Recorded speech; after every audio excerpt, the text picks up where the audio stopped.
Alex Geiger. I'm going to be the moderator for this event entitled What They Think. It'll be an exposition of various faiths and non-faiths, trying to figure out exactly what they believe or don't believe in. I could stand up here and bandy about a bunch of heavy-handed words, but that's not really what we're here for. We're here to hear from the panel. So I also have a few prepared words I'd like to read. Welcome to What They Think. Our panelists will be introducing Alex, you're not on mic. What's that? You're not on mic. I don't have a microphone. Oh, okay, all right. So I'm just going to be talking really loud. and you are my envy. Welcome to What They Think. Our panelists will be introducing themselves shortly. We're going to be asking the panelists a few questions of our own. If you have a question you'd like to ask the panelists, please write it down on one of the cards presented outside. Make sure you include the panelists you wish to address on the card, so that way we can best focus it. We'll probably not have time to get through all of the questions. The question may be edited for length and such, for clarity. Please hold applause until after all direct remarks are done, and until the first session has concluded. Anyway, while that noise, on to the panel discussion. So I will ask each of you.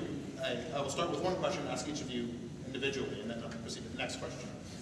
So for the first question, state your name, position, and group you are representing.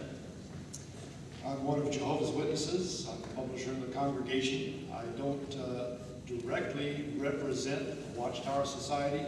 However, I am a member of the congregation, have been a witness for 40 years, and consider myself reasonably knowledgeable to answer your questions. And you, sir? Hey, my name is Ahmed Kayalon. So again, my name is Ahmed Kayalon. I'm the Imam, if you can say the priest. I'm representing the Islamic faith. I'm the Imam of the Islamic Center of Modesto, and I'm a chaplain in the jail as well. And I'm an electrical engineering student in CSUS as well. My name is Russell DiSilvestro, and I'm a teacher here at Sacramento State.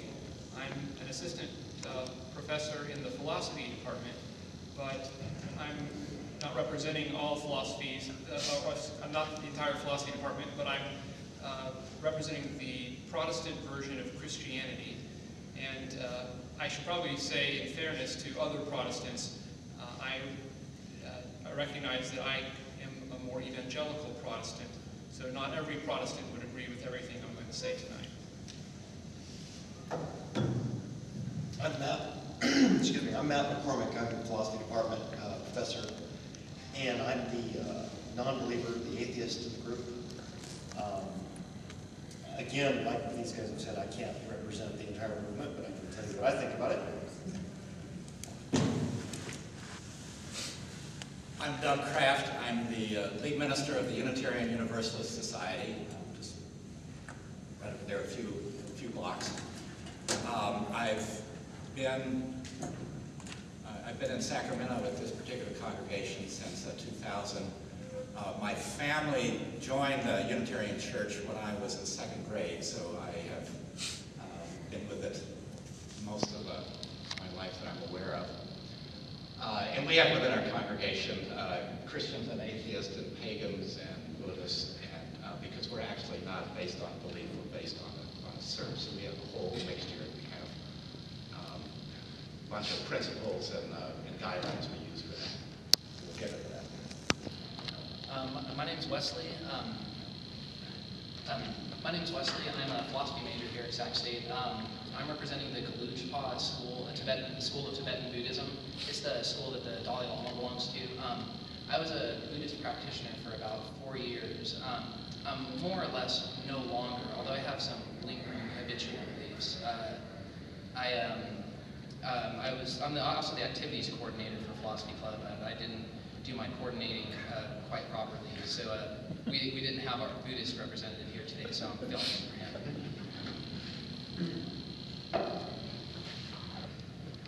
him. My name is Thomas Pine. I'm a professor of philosophy, and I'm representing Roman Catholicism.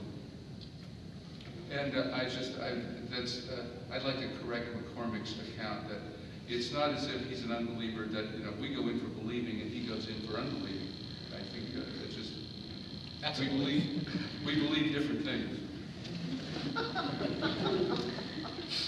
Hi, my name is Tanveer Singh, and I'm representing the Sikh religion. It's actually pronounced Sikh, but a lot of people know it as the Sikh religion. And I'm the son of a priest. My dad's been a priest for over 40 years, so I just have basic knowledge on my religion, and I'm just a good friend of one of our students here at Sacramento State, so I'm just helping them out. Thank you very much. Second question, sort of a census question. How many follow your particular religious organization? Jehovah's Witnesses are a little over 7 million earthwide, 223 lands, over 100,000 congregations, and we print our literature in some 600 languages, 300 in most publications, and somewhere in the number of 42 to 47 Bible translations into different languages.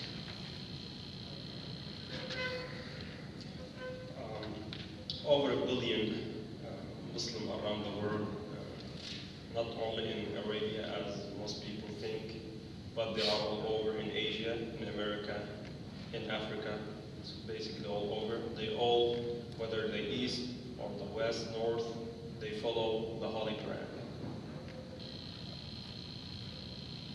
I'm not certain about this, but I believe there are hundreds of millions of people who would identify themselves as Christians, who are not necessarily Roman Catholics or members of the Greek Orthodox or Russian Orthodox Church, but would identify themselves more as Protestant versions of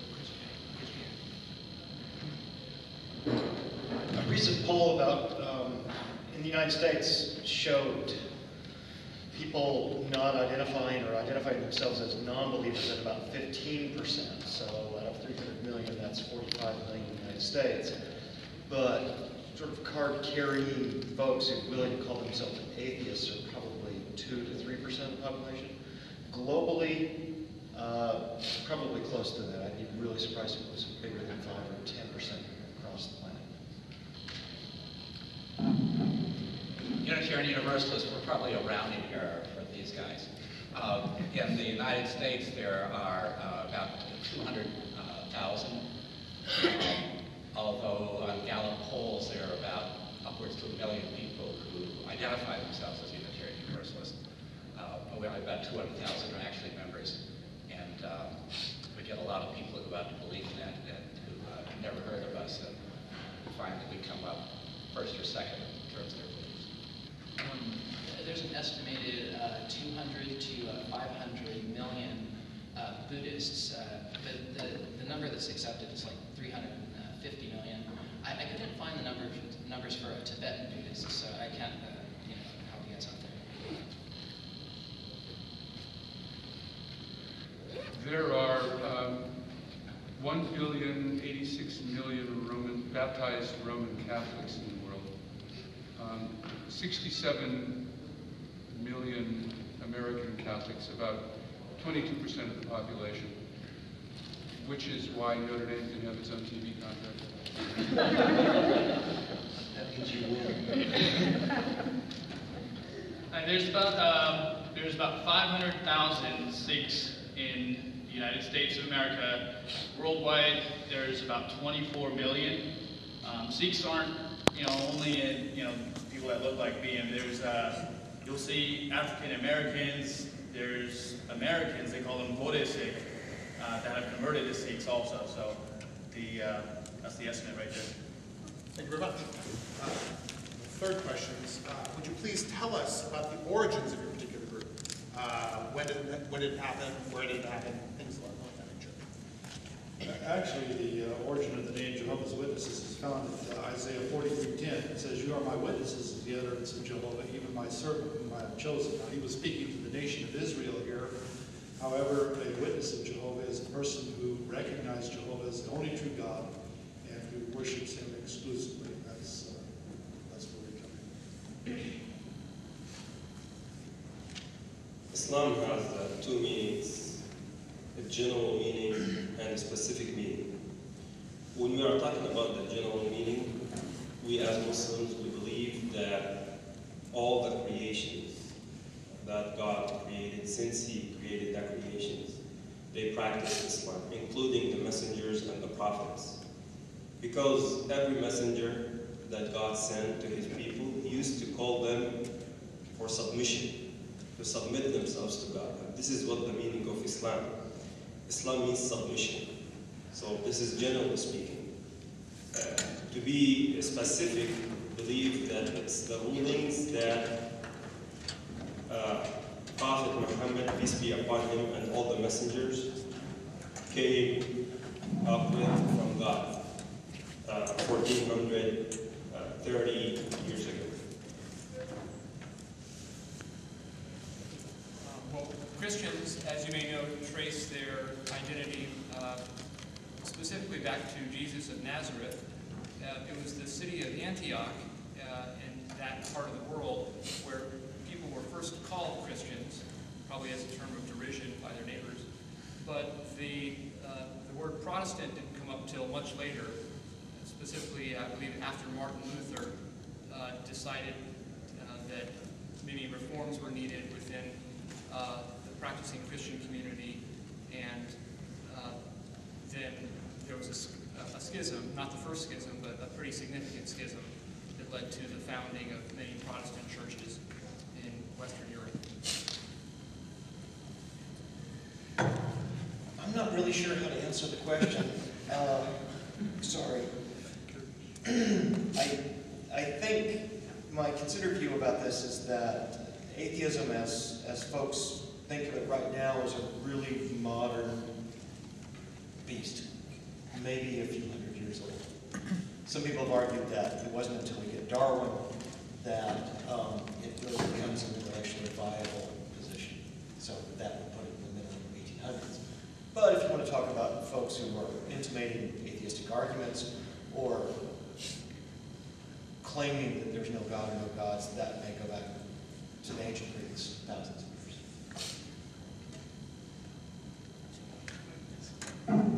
First of all, my apologies. I'm Sherry Meyer, and I guess I'm representing or misrepresenting Judaism. We could talk more about that. Judaism is the oldest of the three monotheistic religions, both Islam and Christianity, and supposedly goes back over 5,000 years. The Jewish calendar has us in the 6,000th century. And again, it's located in the same area as the Middle East, the birth of the other two monotheistic religions. So is that the question we're on? That's the question. All right. So there you go.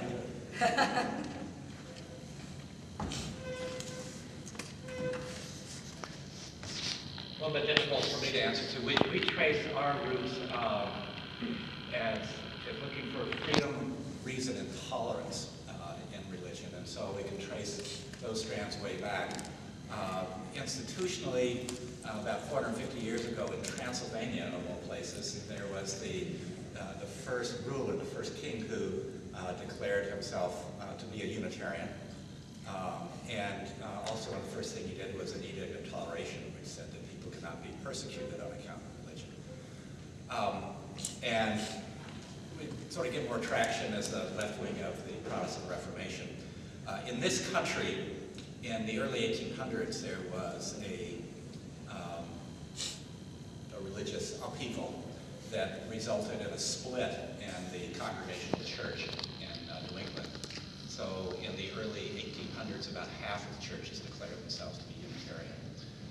So we have in this country, we have an institutional presence that starts about then. Although a lot of those people would declare themselves that they were the true Christians. The Universalist Church the Unitarian Church in this country started amongst the intelligentsia. Ralph Waldo Emerson Henry David Thoreau were Unitarian. The Universalists were more the country folks, but we had very similar beliefs. Thomas Starr King, who came out here, was a Universalist minister in New England and a Unitarian minister as well. He used to say that the Universalists believed that God was too good to condemn anybody to hell, and the Unitarians believed that people were too good to be condemned to hell by God. So there was a lot of parallels. In 1963, the Universalist Church of America and the American Unitarian Association merged into the Unitarian Universalist Association. So that's probably more than you. Buddhism starts with Gautama Buddha, the Buddha, which was about 400 BCE. There's not an exact date for his life or when he founded it, but it's right around there. Tibetan Buddhism doesn't start until the end of the 14th century, the beginning of the 15th century, with the, I'm sorry, what's this guy's name? Well, it didn't start until the 15th century with, here we go, Tsongkhapa. He brought Buddhism to Tibet, and the teachings that they respect the most are his works. The Roman Catholic Church is a direct outgrowth of the primitive church formed by the direct disciples of Jesus Christ. Peter the Apostle resided in Rome as the episcopus, the bishop of Rome, and the bishop of Rome has been the head of the Roman Catholic Church ever since. The Sikh religion originated in 1469. Parts of India and parts that are now Pakistan. Basically, we were the freedom fighters of a group of people in India when the Mughal army was intruding, the civilians over there and suppressing them. So that's how we originated. Thank you. As for the next question, how has your group changed or adapted since its origin, if at all? Basically, their change has been more to emulate or identify with Christ Jesus in the way that he dealt with human beings. At one time, we would walk down the streets with placards, and we would use sound cars to go by. However, we recognize that talking to people face to face, showing them the dignity and respect that they deserve is the best way to get the message across and let them make the decision. Since we, as Muslims, follow the Holy Quran, which this is the next question, we follow the Holy Quran, and the Holy Quran never changed since it was revealed to our Prophet Muhammad, peace be upon him. And since all Muslims, they follow the Holy Quran, so they didn't change in their religion. But when it comes to, for example, the dresses, or the dealings that they deal with, or maybe the transportation, kind of thing, yes, which doesn't interfere with the religion, yes, there is a change. But if we are asking, is there any change when it comes to the religious practices? There is none. Since the religion has been revealed to Prophet Muhammad, peace be upon him, it is still the same up to now. Well, since the question is worded, how has your group changed or adapted since its origin? I'll answer kind of adverbially. It's changed slowly, it's changed frequently, and it has changed with much discussion. And that's one of the reasons why there are so many different kinds of churches that would call themselves Christian churches, and specifically within Protestant churches. That's why there's so many different kinds of Protestant churches that would call themselves descendants of the Reformation.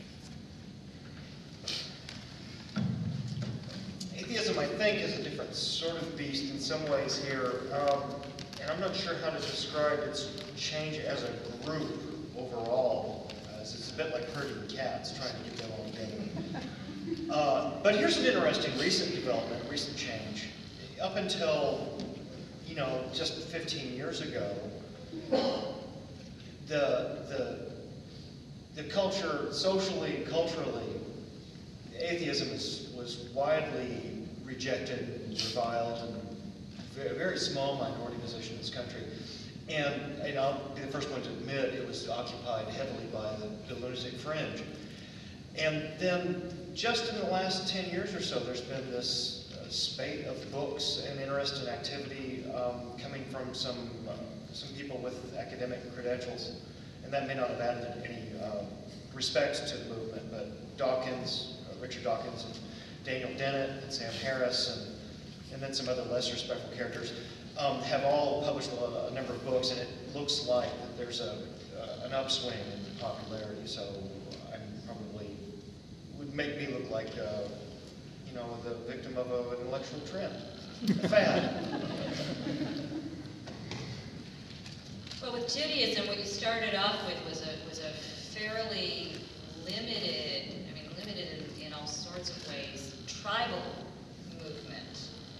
And then the tribe got dispersed. So probably one of the main factors in the changes in Judaism has been this thing called the diaspora, the dispersal, which means that most of the time Jews hang out in other countries trying to figure out what it means to be a Jew in that country. And I joke about that, but in part that's important because, in each country, in each civilization, it took on some of the coloring, some of the cultural and religious aspects of its host, however kind or not so kind that host was. So you saw, for example, the Hellenization of Judaism as it came into contact with the Greeks. You've certainly, once you got to, the middle of, after Catholicism and the Inquisition and the movements abroad out of Spain from that, there's influence from the Enlightenment, and so there's a certain kind of Enlightenment effect on Judaism. And then, like so many religions, you get the swinging back and forth between orthodoxy, right, and ecstatic celebrations of the religion. And so as a response to Enlightenment Judaism, which seemed fairly sterile by some, you get the Hasidic movement that starts in Eastern Europe, and again goes back to a kind of pure ecstatic experience of that. You then move us to the United States, to America, and part of what you get is a transition of Reform Judaism to the United States, and of course, again, the pendulum has to swing, and so the Reform movement becomes too excessive by some standards, and therefore the conservative movement in Judaism is founded. Which is always interesting to me, because you always think about the conservative giving birth to reform. In this case, reform gives birth to conservatism.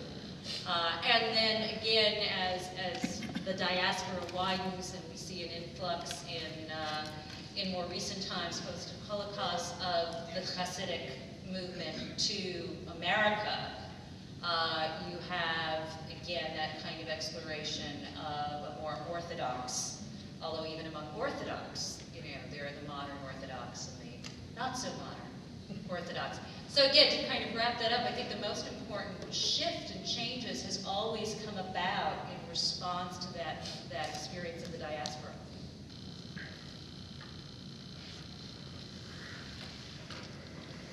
The word Unitarian, what it refers to is a unified God as opposed to a Trinitarian God.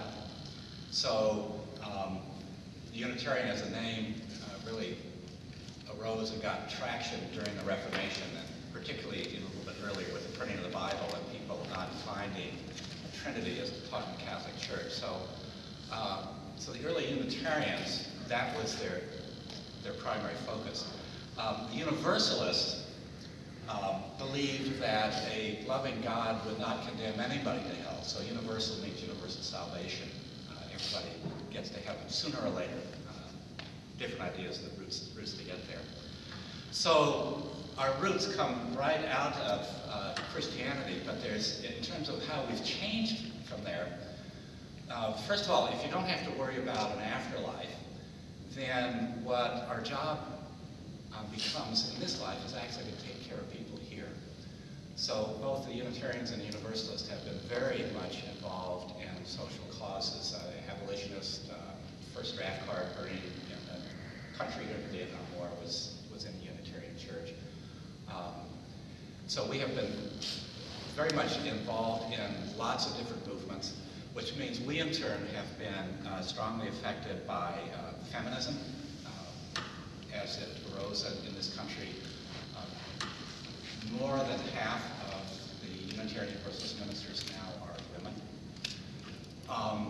We've been affected, and shifted a lot of ways. Another thing that happened with that is, since we are not a creedal religion, in order to become Unitarian Universalists, you don't have to accept a particular set of beliefs. It's more about the search. So, since we don't require people to have a special relationship with Jesus, for example, the World Council of Churches stopped seeing us as a Christian church. So, in the 1950s, we began to emerge out of the Christian fold. And if you go under a sanctuary, we have banners all the way around that acknowledge all of the world religions. So we have changed a lot of that in terms of emerging out of that. Probably some of the most recent shifts is that when I was growing up, most people came to Unitarian Universalism, we used to say the refugees from other religions. They were people who felt sort of burnt or discontent, so there was coming in with this, they wanted to express themselves, and there was an attitude of protest, which we nurtured and had a great time with. In recent years, there have been more people coming in who really come not from any particular religious tradition, but are just looking for some depth. Next.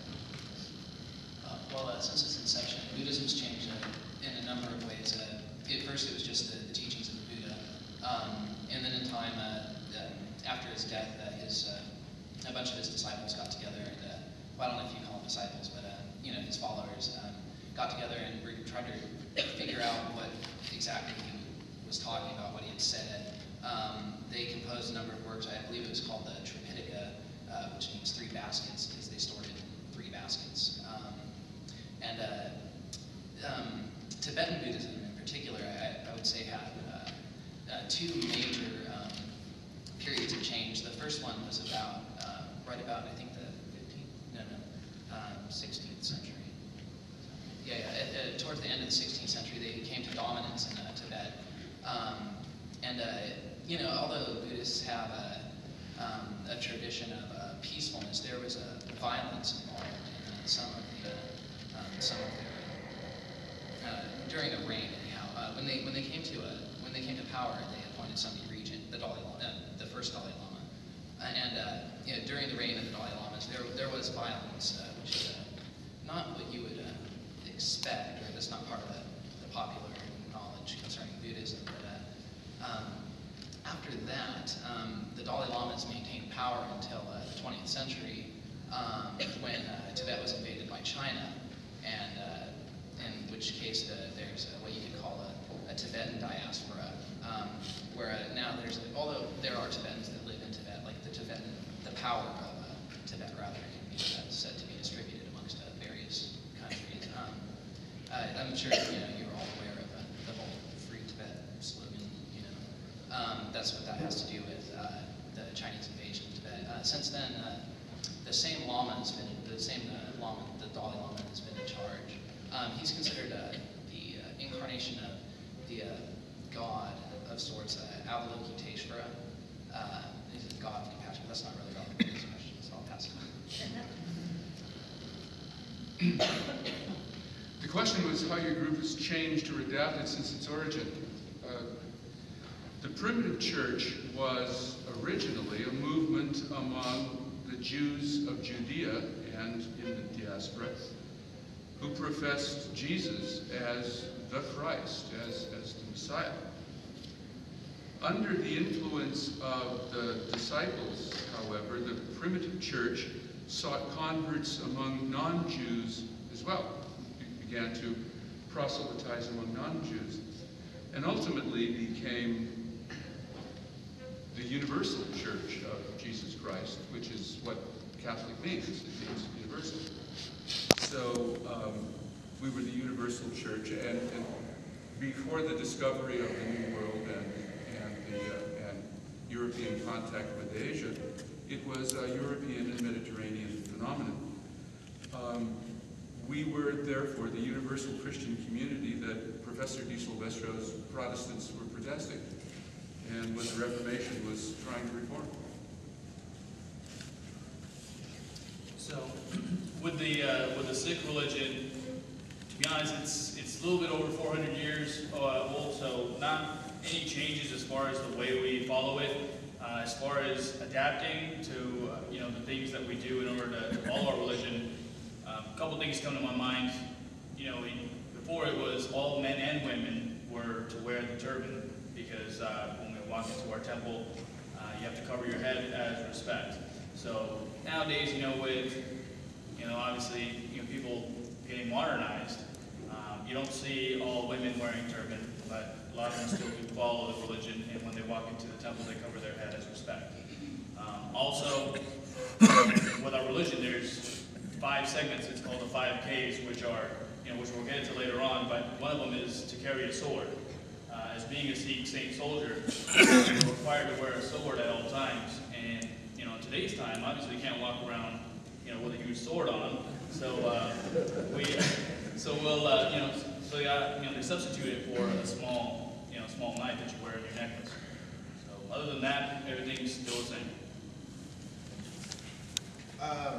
Next question. What texts do followers of your worldview hold as especially important or sacred? Well, Psalm 83:18 says that people may know that you, whose name is Jehovah, you alone are the most high over all the earth. So we recognize Jehovah is the only true God.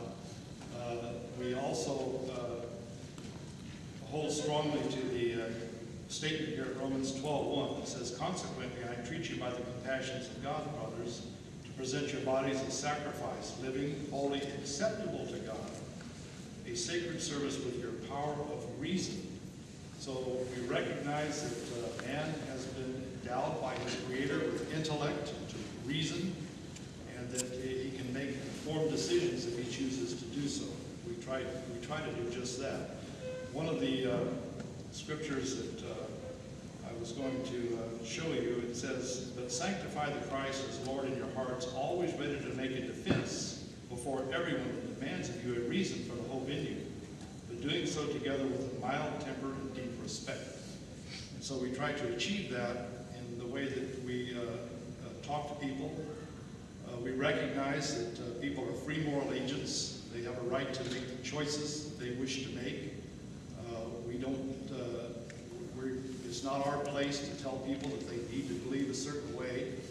However, we do present information to them and help them and show them why we believe as strongly as we do, and why we believe that there's only one true God, not a Trinitarian concept that you won't find in the Bible, but that there is one true God.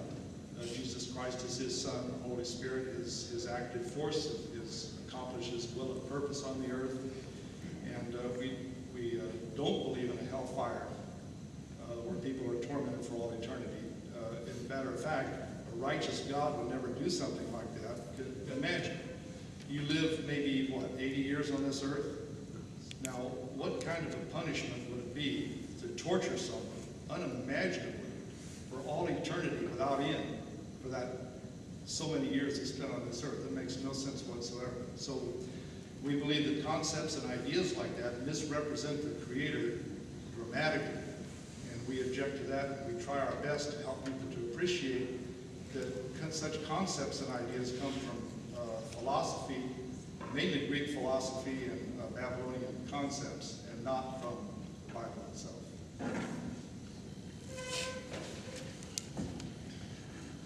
In Islam, as a religion, we follow 2 sources of just relations and rules.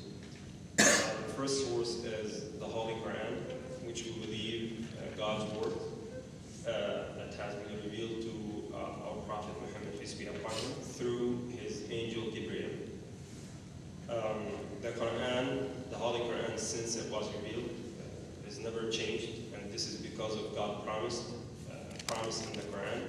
Indeed, we have revealed the book, which is the Holy Book, and indeed we are going to protect it. So it is protected from being changed or added to or erased from. In the Holy Quran, there's everything the Muslim need in his life. It's a system of life. It has news about worship and how to worship. It has news about paradise and hellfire. It has news about the people who were before us, whether they're Christians or Jews. It has also about manners and dealings, how to deal with each other, how the husband should deal with his wife, and the wife should deal with her husband. The second resource is the Sunnah, and the Sunnah is the way of the Prophet. How did the Prophet understood the Quran, and how did he act upon it? The Sunnah is the sayings, the actions of our Prophet. The Sunnah, the way of the Prophet, explain the Quran. So these are the two resources that we as Muslims follow in our life. The main topic of the Sunnah and the Quran is to worship God and do not associate any partners with Him. Since he mentioned that Islam is a monotheistic religion. We do not associate any partners with God in worship. This is the main topic.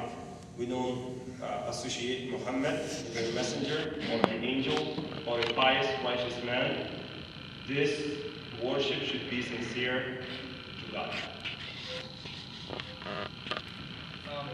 In answer to the question, what texts do followers of your worldview hold as especially important or sacred, I'll take the general Christian answer here rather than just the specific Protestant answer, because I don't think there is a specific Protestant answer that would adequately address this. So the text that's often called the Bible in our culture is a collection of 66 books, depending on how you count them. 39 books were written before Jesus walked around in Nazareth, and 27 of those books were letters or other kinds of tracts that the early Christians wrote to one another or to audiences that they were looking to explain their newfound faith to.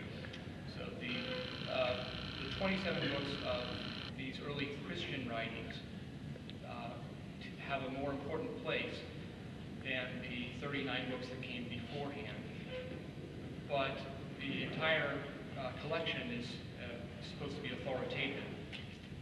Within the 27 books, though, 4 of them are of special importance: Matthew, Mark, Luke, and John, named after their authors.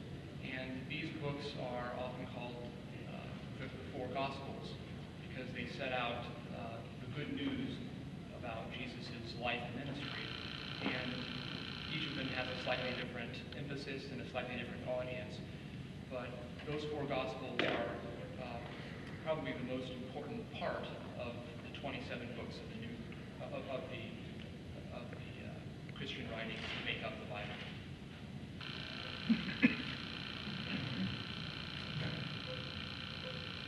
Again, I think I'm in a weird position here.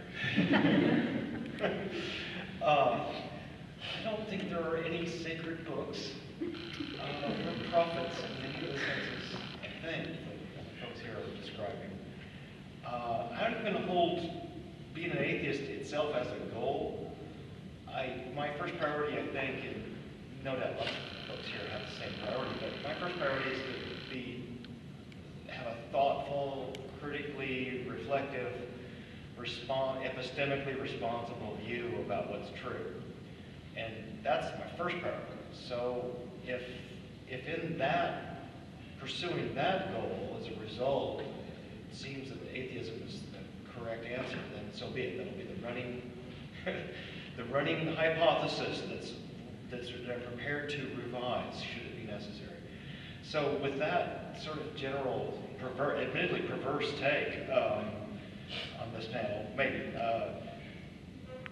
the notion of a sacred book is an odd thing to me. No sacred books, no magic.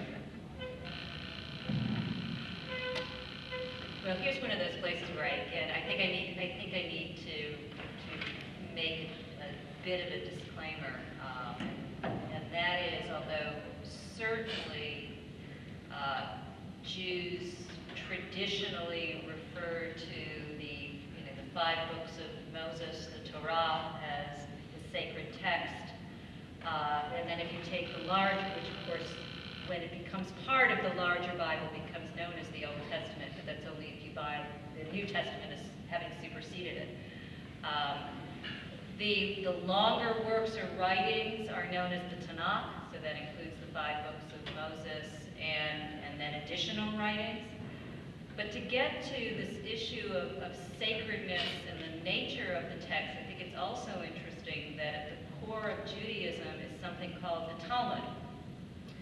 And the Talmud basically is passages from the Torah, from the 5 books of Moses.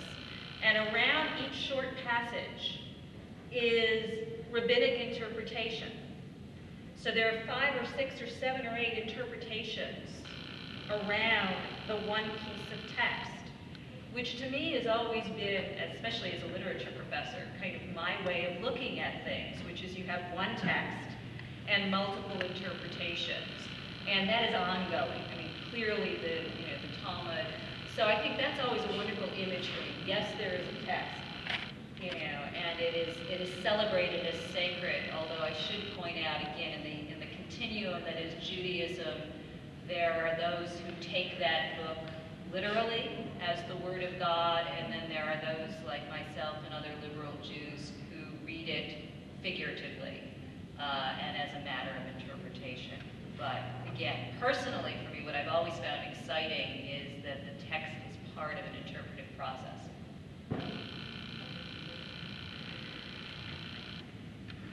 What text do we hold especially important as sacred?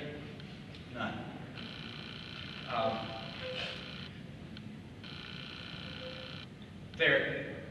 One way you can frame that is that there is, among some people who believe they call it a sealed revelation, which says that God revealed himself once and it's in this text, so that our job is to understand what's in that text.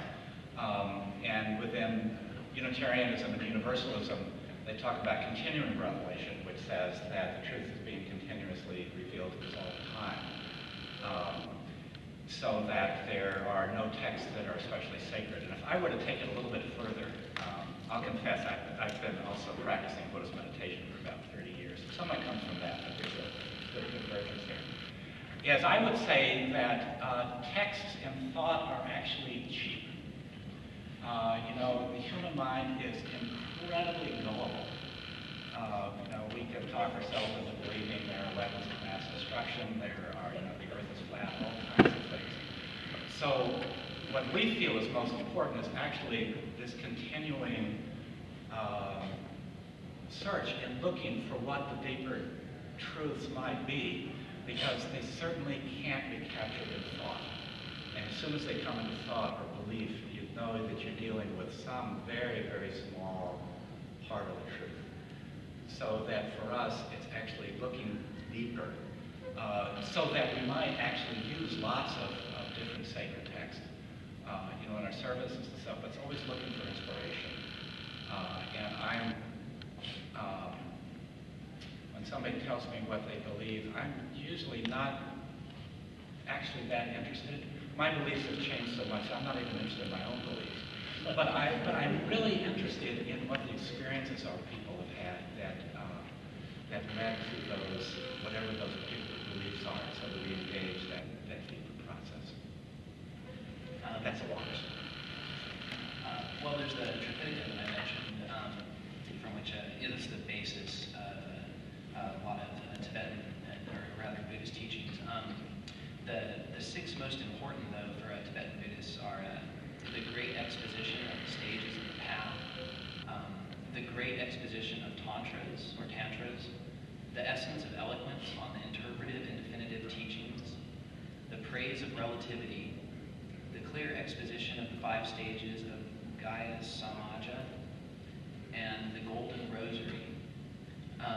There are also numerous commentaries on those works, the Tripitaka, and there's for Tibetan Buddhists in general, there's the canon is like a loosely defined list of sacred texts known as the Kangir. There's some that feature, that are larger to, more important to different schools. The 6 that I mentioned earlier are the most important to Tibetan Buddhists.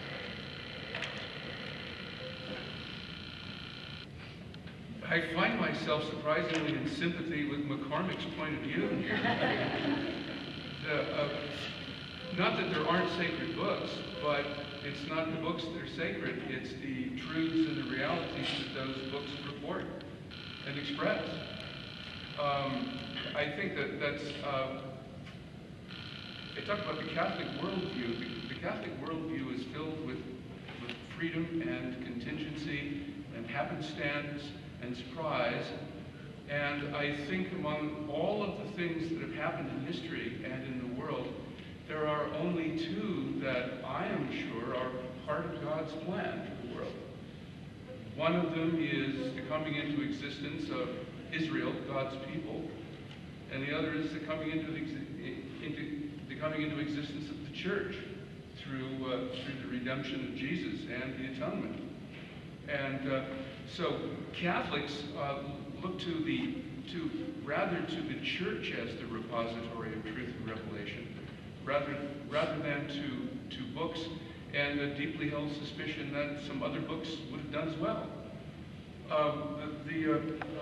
So when the usual formulation that Roman Catholics put to this is scripture and tradition, as opposed to sola scriptura, which is more the Protestant point of view on the subject.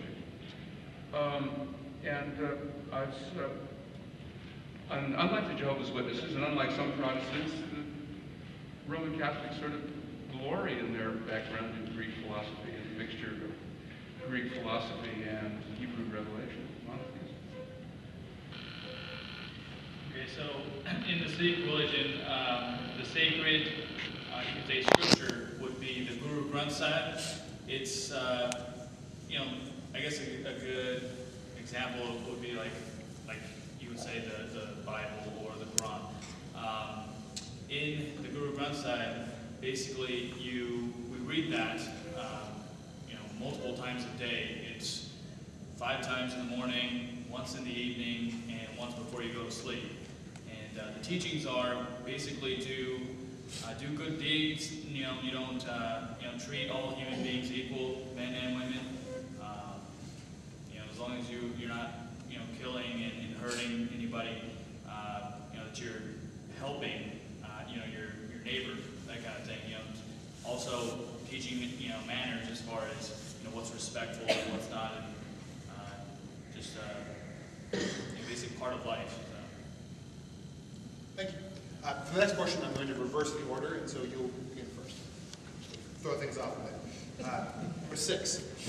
Have you always been a member of your particular religion? Yes, I was born into the Sikh religion. Been a Sikh for 23 years now. I'm what's called a cradle Catholic.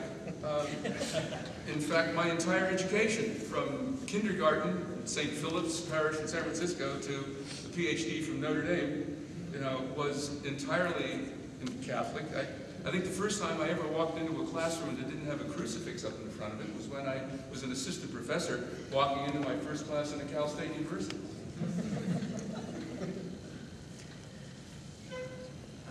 I mentioned earlier, I said that it was for Tibetan Buddhists, the Kangir, but it's, not for Tibetan Buddhists, but I said that the 6 that I had mentioned that were written by Tsongkhapa were important to Tibetan Buddhists, but they're actually, they're important to Tibetan Buddhists, but they're more important to the Dalai Lama school, the Gelugpa.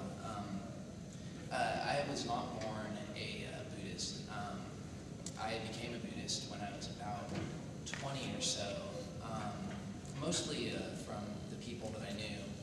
Also, my hero at the time, Kurt Cobain, was a Buddhist, and you know, I was easily impressed. I just followed along everything that he said and did, essentially.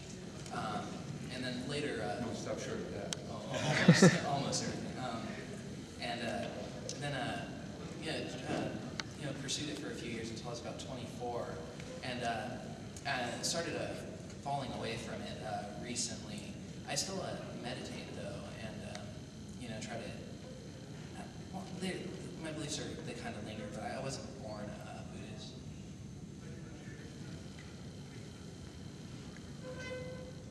I'm more Buddhist than you are. You guys want to switch? I was married by a Unitarian minister, so I I have lots of atheists. Yeah, I meditate for an hour to 2 hours a day. Theravada meditation. As I mentioned earlier, my family joined the Unitarian Church when I was in second grade. We were living in Houston, and they were looking for a church because they had young kids they wanted to have in Sunday school. And there was a church that was listed in this little article on the front of the Houston Post. It was an all-white church that was actively inviting blacks into the congregation. This was in the South in the mid-50s. So they decided they wanted to go just to support it a little bit. It was the Unitarian Church, and they joined. And over the years, I have studied Buddhism and lots of other things, but have been sometimes strongly, sometimes weakly Unitarian Universalist. And they pay my salary. Yes. Well, we also, you know, when we say, you know, have you always been a member of your religion, one of the things that you run into with Judaism is this whole issue of whether it's a religion, whether it's an ethnicity, whether it's a race, whether it's something else. I technically, according to most, I was born of Jewish parents, and it's a maternal line, so yes, I was born a Jew. Whatever that happened to mean at the moment of my birth, I'm not quite sure. I was given a Hebrew name. My Hebrew name is Sarah Davida, so I was certainly welcomed into the covenant. I don't think it meant a whole lot for most of my young life, since my parents didn't do a whole lot with it, although I did at one point beg, since I was typically a geeky child, to go to Hebrew school. And so they sent me, and then were very disappointed because I actually wanted to do some of the things that I was learning about. So that was the end of that. And then, you know, as I was a teenager and thought all of this stuff was a bunch of silliness and not something I could deal with. Plus, as I got into adulthood and feminism, I had some concerns about Judaism. But when I was pregnant with my first son, I decided it was kind of time to figure out what I was going to do, and therefore what my responsibility to my future child was. And so I actually went and visited with one of the earliest women rabbis and said, okay, you know, how can I do this in a way that I'm comfortable with? And she, you know, she helped me out. And so both my sons were bar mitzvah. And then a few years back, I got together with a group of women friends, and together we had a collaborative b'nai mitzvah. We were bat mitzvah together, and so yes, I was born a Jew, and I you know, wander in and out of various forms of Judaism, and in fact, so just so that you don't think I'm going to disappear with no reason, in about 20 minutes I'm going to head off to synagogue to sing in the choir, which I really think of as the more spiritual experience. In the philosophy department, we don't ever get to talk about stuff this way. This is really cool. It's science to get to hear all these people talk about this stuff this way. I just had to add that. I was raised in a church that's probably closest to Russell's, an evangelical Christian church in the Bible Belt. And the thread started to unravel probably in 9th grade biology class. And then I started having various issues trying to put together what some very staunch, very, you call it fundamentalist folks were saying about what the Bible says we should do and what's true, and trying to reconcile that with everything else I was trying to figure out what was true. And it kind of all went downhill from there.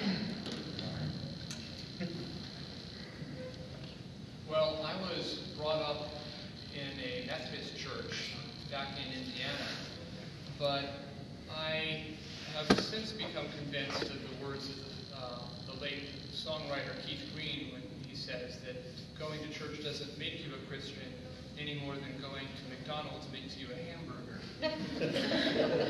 So I would trace the beginnings of my time of being a true believer, really accepting and embracing many of the doctrines of my worldview. When I turned from being a high school student to a college student, there were some non-Christian missionaries who came to my front door and really challenged me to become a member of their religion. And even though I wasn't interested in becoming a member of their religion, I felt like the challenge really sparked an important question for me. What is it that I do believe, and why is it that I do believe that? So because I was the child of two university professors, I went around their house just scouring their bookshelves for anything that might look like it was relevant to religion. And I came across the writings of C.S. Lewis, and those really sparked my conversion to becoming a true Christian. When you, for the first time, read this question, have you always been a member? I want to thank the only lady with us right now. We talked about that. When you read a member, it comes to your mind that it's an organization or something. However, it's a religion. So, yes, I'm not trying to be an English instructor, to correct the word here or something. But yes, I have been practicing Islam all my life. The answer is no. I was raised as a Baptist. My sister started studying with Jehovah's Witnesses, I picked her up, slammed her against a wall, told her to stay away from those creeps. And I decided I would do some research. I went to the library. I started doing a great deal of research in the library as to where certain thoughts and ideas came from, and found that many of the so-called traditional beliefs of Christendom did not come from the Bible, but rather from Jewish philosophy and other areas. One of the things that impressed me was John 13:35, which says, "By this all will know you are my disciples if you have love among yourselves." One of the things that I became aware of when I started to examine things was that the churches that claim to be Christian have always killed each other on the battlefield. Jehovah's Witnesses are completely neutral when it comes to politics. We will not join in any army in any country and kill our fellow believer or anybody else. One of the things that also impressed me was the words of James 2:19. It says, "You believed in me, you do quite well. The demons believe, yet they shudder." So obviously it doesn't do good just simply to believe something. You have to have a reason for it. And when you put everything together, it's clear that Christians are commanded to love one another, to love their Creator. And if they join in the political squabbles of other countries, then who do they represent? They represent that country, not the almighty sovereign of the universe. Next question. Tell us about the regular rituals and other practices that you perform in adherence to your belief. Yes. Sorry, can you repeat that question? Tell us about the regular rituals and other practices that you perform in adherence to your belief. In the Sikh religion, there aren't any rituals that we believe or do. It's basically like a schedule. You have to wake up in the morning and you pray, and then you pray, like I said, in the evening and at night. After the prayer in the evening, it's almost like a choir, but not really as many people. It's anywhere from 2 to 3 people that sing the prayers from the Guru Granth Sahib. And after that, there's normally a ceremony where it's called Guru Ka Langar. It's a free meal basically for anyone that attends. So every service, we have service at our temple only on Sundays, but it's Monday, Wednesday, Saturday, Sunday, and Friday, right? So after the service, there's basically a kitchen at the temple where everyone that attends the temple is, to go over there and have their meal and then go home. That's about it.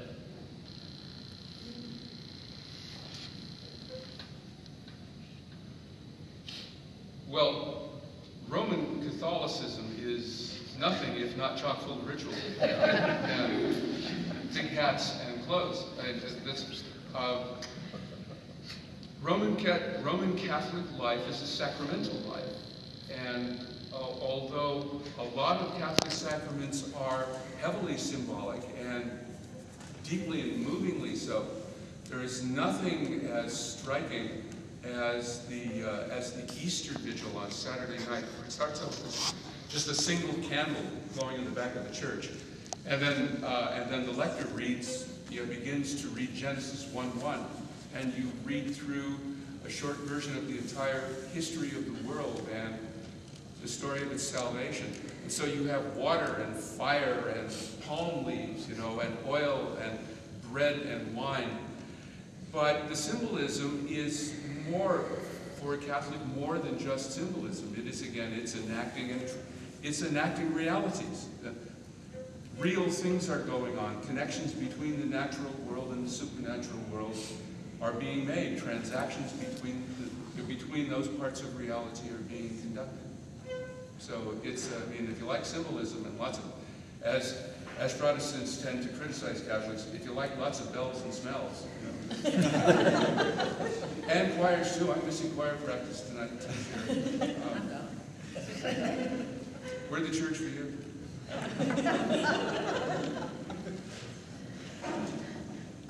Okay, well, I'm not a Buddhist scholar, and this isn't a Buddhist country, so I couldn't tell you about the finer details of Buddhist practice. I can tell you my personal experiences. I meditate still currently. I guess you could consider it a spiritual thing. I usually practice a form called deity meditation, where you focus on the image of, say, a deity. I personally don't think it matters, you could use Jesus, you could use Apollo.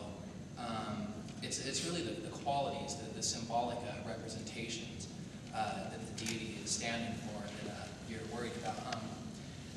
If you're familiar with mandalas, they're sort of the same thing. It's the symbolism of, when you create a mandala, you don't keep it, you destroy it afterwards. There's a symbolism in that. When you focus on a deity, we can just pick Jesus for example, because since most people would be familiar with Jesus. I'm sure you're all familiar with the Catholic portrayals of Jesus with the Passion. It's called the Heart and stuff. Sacred Heart? Yeah, the Sacred Heart portrayals of Jesus. Say you're meditating on that image. When you look at the heart in your mind's eye, you think of the suffering that he went through for the sake of other people, or the compassion that he felt when he was healing the sick. Or, for example, you use those images in your mind to nurture your better qualities. You can also, or at least that's if you were to meditate on compassion, say. There are other forms of meditation. You can focus on the emptiness or impermanence of existence, where I guess the best way to put it philosophically, for those of you with philosophical bents, would be that there are no real distinctions to be made between objects. The way these chairs are connected, for example, you can think, okay, there's a chair there, but if you look closely at the legs, they're connected, so you say, no, there's not a chair there, there's a row of chairs. There's not a single chair there because of the bond, if you will, if you want to use that word between them. These bonds are chains, much like the chair. The chairs that you're sitting on don't have a clear-cut define what they are, so there's not permanence there. So when you focus on emptiness or the void, if you will, that's what you're focusing on. There being no distinctions between objects in a sense. In Tibetan, or in rather Gelugpa, I'm just going to refer to it as Tibetan Buddhism for ease, but what I mean is this particular school that the Dalai Lama belongs to. You're supposed to focus on compassion and the emptiness or the impermanence of objects.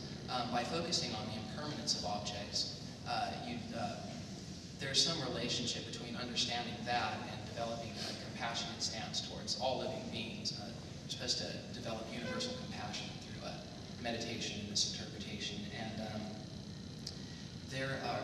it stems from a desire to liberate yourself, which is ultimately, your liberation ultimately is from what I guess Christians would refer to as worldly things. The pursuit of power, or to have excessive pride in what you do, wealth, to liberate yourself, to renounce those things. Your meditations on impermanence and compassion are rooted in your desire to liberate yourself from what you would consider things that are unnecessary attachments, things that keep you from spiritual development. If you're always seeking to increase power, say, we use this example, this happens to be my own personal problem. If you're always doing that, you're never satisfied. You'll never be happy. You'll always want more. It's like being a drug addict, if you will. You can't be happy with, say, one shot of heroin or one drink of alcohol, one beer. You're always going to want a second beer. You're always going to want a third beer, or, to score more smack, if you will. The same thing goes for everything that you could consider worldly, from which you seek liberation through the meditation on impermanence and compassion. So those would be that's a major thing that I've kept from Buddhism. And another thing I've kept, and this is also an important part of the practice, is the mantra or the mantra. Although this sounds kind of, you could say, esoteric or mystical, it doesn't necessarily have to do with you, invoking the presence of a god or spirit, or creating luck. Although many people do think that mantras do those things. For example, if you were to say Om Mani Padme, Om Mani Padme Om, you invoke the presence of Avalokiteshvara. Is it a god or a bodhisattva? It's a god, right? It's a god. It's a relative reality. Okay, so it's a god, a little g god, if you're as opposed to a big G god. But if you were to say to use that mantra, you're invoking the presence, the grace of Avalokiteshvara, the god of compassion. For some reason, I just hit a wall there, so I'll pass on.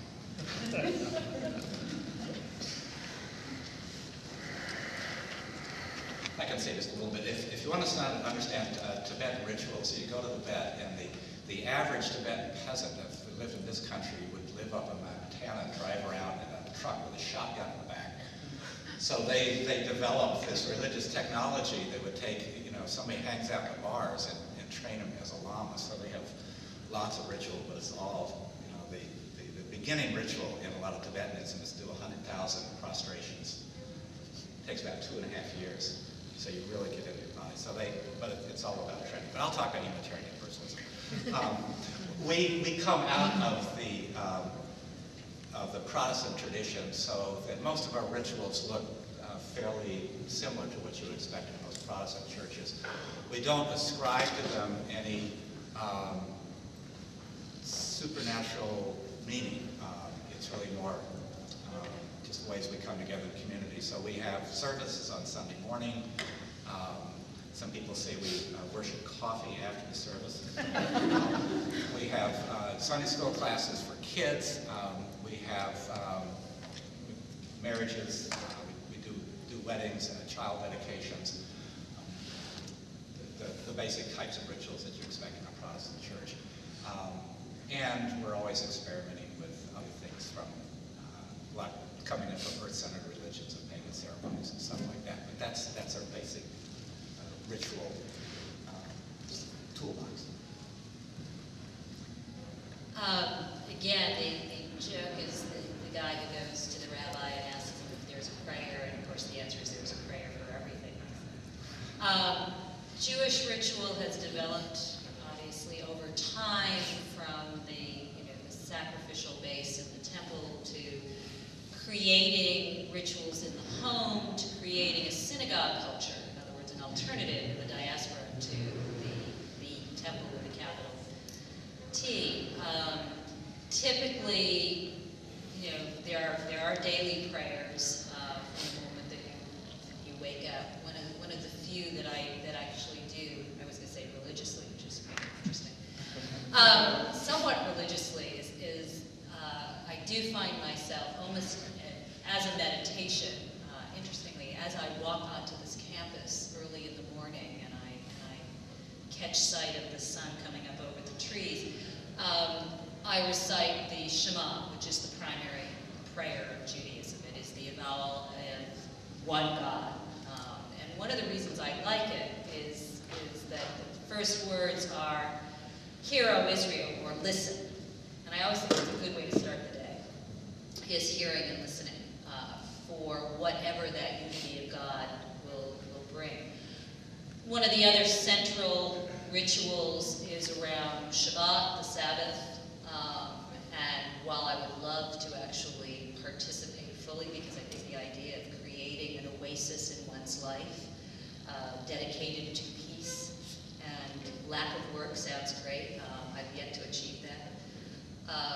But the Shabbat, and again, you had asked earlier the question about text. What interests me about Shabbat services is that they are text-based. It's all around reading a passage from the Torah, talking about what it means. So I must say that was, when I had the opportunity to read Torah as part of my bat mitzvah, the idea that you're standing and chanting in the ways that the text is enchanted